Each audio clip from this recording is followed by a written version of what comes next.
What is up, everybody? Welcome back to RacingNews.com and welcome back to the Kentucky Derby Weekly Update. We've got Magic in the belt. Magic, how we doing?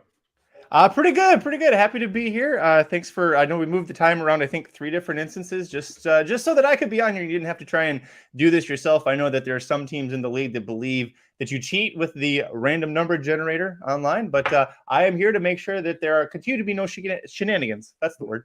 That's right. I like it. Yeah, and you're going to hear my dog barking out the window. I'm right here by the window of the basement, the dog barking. So sorry about that, but she's not cooperating with us today at all. All right.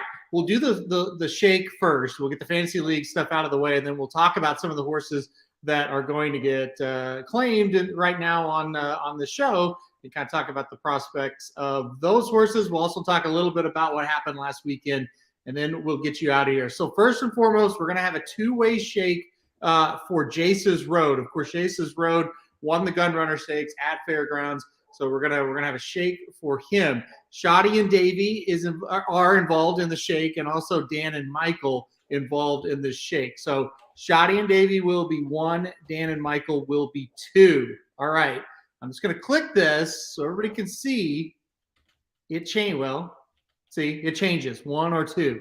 All right, are you ready, Magic? This is gonna be the official one. Let's do it. Okay, here we go.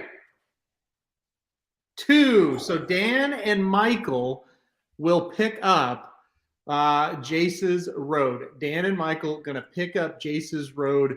Let's talk about the horse a little bit. By the way, Dan and Michael will drop Major Dude, the turf horse who was second last time out in the Dania Beach. So, all right, Jace's Road going to Dan and Michael. Let's talk about him a little bit. Like I said, what are your thoughts on this horse? It's a horse that's going to be, first of all, I'm noticing a trend this time around in this league is that he's not going to be running this weekend. We don't actually have any official preps this weekend. They're targeting either the Risen Star or more likely the Southwest Stakes with him. You're getting on board Jace's Road before a bunch of teams are trying to get in for claiming. So I think that there is a smart move on that end.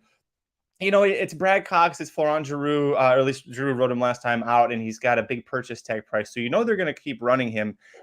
Don't love the horses that he has beaten.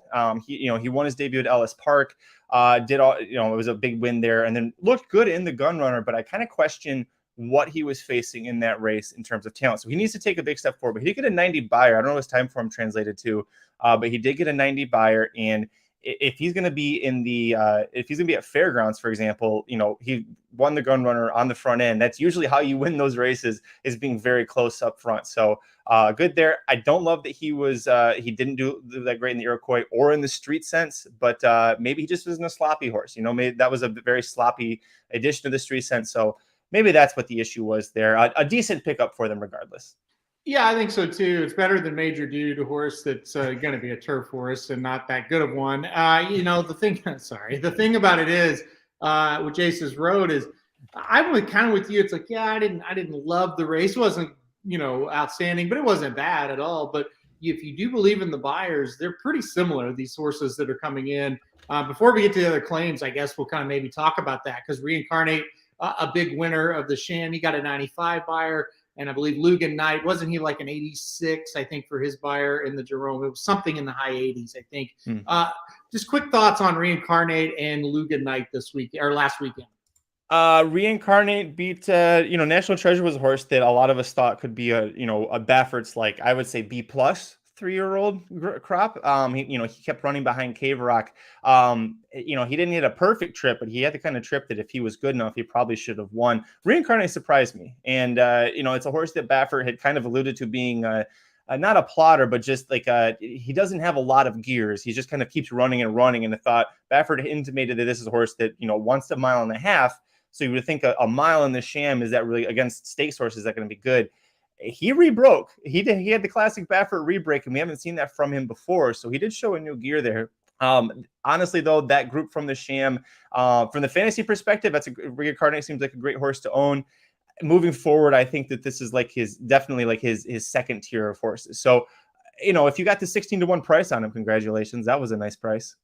Yeah, in the paddock, that was the horse that looked the best out of his. And even Michelle Yu was like, uh-oh, I don't have this horse on my tickets, but wow, does he look good. And I really think in that race, Magic, he kind of did what Baffert was talking about. He got it up in a high cruising speed and just kept going. And I don't really think you saw that burst from Reincarnated. I think you just saw a horse that was bigger than the rest of them, got in front of them. And when they came up to him to try to pass him, he said, no, you're not going to do it. And so I do think it's going to take some kind of talent to kind of get by him, some kind of really burst of speed. And there's horses that can do it. That's the thing. But yeah, good race for Reincarnated. I don't know. Maybe Belmont is going to be the target for him. He did look awfully good. All right, we do have 3 other claims. There's going to be no shakes for these claims, but 3 other claims to announce, and we can talk about each horse as we do it here. Shoddy and Davy did not get who they wanted in Jace's Road, but they are going to claim a horse. They're going to claim Gun Pilot, a horse that actually got dropped last week. So Shoddy and Davy going to claim Gun Pilot, and they'll drop the filly. Who's Your Filly? Now been dropped for them. Gun Pilot runs Saturday at Oakland Park in an allowance race. What are your thoughts on him? I think you said he's 15-1 on the morning line there. This is a horse that won his debut very nicely. That was the Stars of Tomorrow 2 card, and you can catch the replay for that at racingnews.com. If you didn't know, we have a full playlist of all of the different replays of these horses that when they were breaking their maidens, that the Stronach tracks, they put their individual races out, but any of the CDI tracks, they don't do that. And so that's what we're here to kind of do. So Gun Pilots, you can go watch, and it was a good effort. I think he got like a high 70s buyer, mid-high 70s buyer. Definitely a horse that you could tell is going to be best at 2 turns. But that's what we're doing here. That's the name of the game.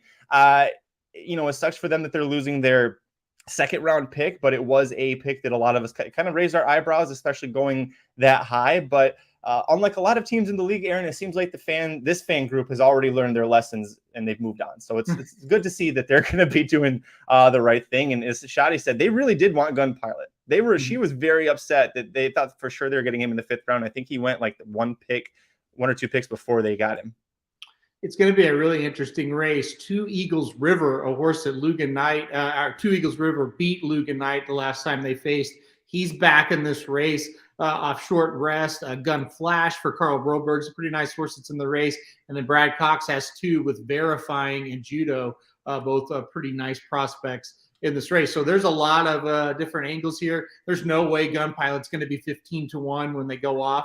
Probably going to be half of that price, but he will be a little bit of a price because there are some highly regarded horses in that race. So interesting to see what he does. All right, let's go back again to last week with this claim. John and Ryan have claimed Cyclone Mischief and have dropped Paxa Wallop. Paxa Wallop was off the board in the Sham Stakes, where Cyclone Mischief, a very impressive winner in that allowance race at Gulfstream Park that we really kind of hyped up, that had Litigate and Mr. Ripple. And unfortunately, Rudder's Man, who was nowhere to be found. But Cyclone Mischief romps. Dale Roman's really high on this horse.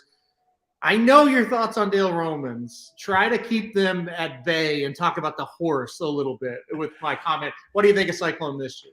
A horse that he broke his maiden at Keeneland in the fall. That's always a tough meet. It's like when a horse breaks their maiden at Saratoga. It's like, whatever the buyer may or may not have been, it's still kind of a plus. For who you were, just the level of competition you had to be beating there. The Kentucky Jockey Club didn't go well for him, but we've seen a lot of horses come out of that race and do well moving forward, including this one. And, Tyler Gaffleone picked up the mount for Louis Saez, who thankfully is okay after that huge spill, I think 1 race before at Gulfstream Park on Sunday. But Gaffleone said that Romans had been working him, the Cyclone Mischief, behind horses specifically because they thought that he would be better suited that way. And yeah, you saw when they had fast fractions, but when he was asked to go, boy, he did have a turn of foot there. And Gaffleone was very, very complimentary of the horse's ability and how he had been trained. And that is a credit to Dale Romans for doing that with the horse. Whenever I see that the breeder buys back into a horse that is almost a $450,000 purchase, I think, and Casleton Lions bought back in with the Albaugh family, and Albaugh family, a big supporter of the Romans barn. As far as the fantasy league goes, Dale Romans runs his horses. If the horse has got 4 legs and an ounce of talent, he's going to run that horse. So from a fantasy perspective, this is a really, really great pickup. I don't love the team that got him because that's the team that's always, John might be 100 points in the hole, but all he needs is that one horse that he just throws a bunch of darts. He gets that one horse that pops and it gets him a bunch of points back. And Cyclone Mischief feels like the type of horse that is going to win one of these. I wouldn't play him next out in the Holy Bull. He's probably going to be odds on favorite or something in that race. But, if he bounces there, maybe the next time is when you try and play Cyclone Mischief.